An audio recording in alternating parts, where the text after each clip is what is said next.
Jesus said, when you pray, go into the closet and shut the door so that no one hears. So why do we pray in church or other gatherings? Because the Bible also says in 1 Timothy chapter 2 that we should gather together in church and pray.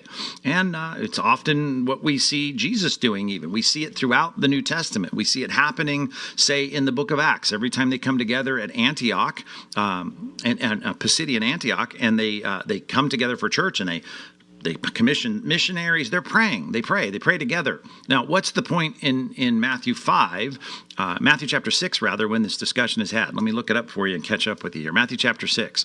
Here's how it starts. The idea of this concept of praying, it starts this way. Beware of practicing your righteousness before others in order to be seen by them, for then you'll have no reward with your Father who is in heaven. So the concern, and you can really see Jesus lean into this in the 23rd chapter of Matthew, is the Pharisees who love to practice what they think is righteous behavior in front of people so people can go, oh, it's so righteous, you're amazing.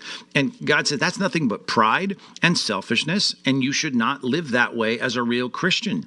You should care about what God thinks, not about what people think. And they used to go on the corners and make a big deal in Jerusalem and pray, and everyone go, oh, what a godly man. All he's doing is praying all the time. Well, that's when he's saying, let's contrast that.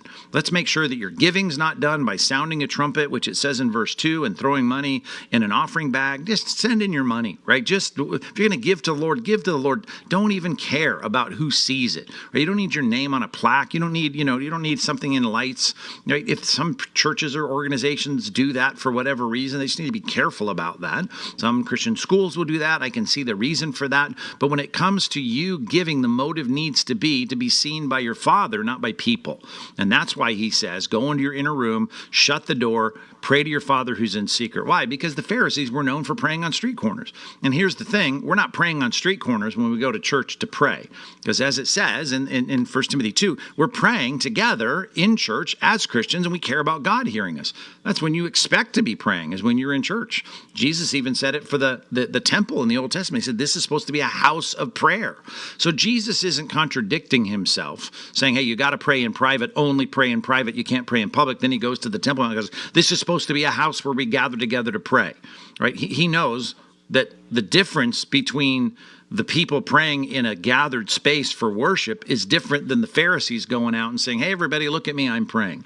So, Edmund, I hope that helps. I hope that helps a little bit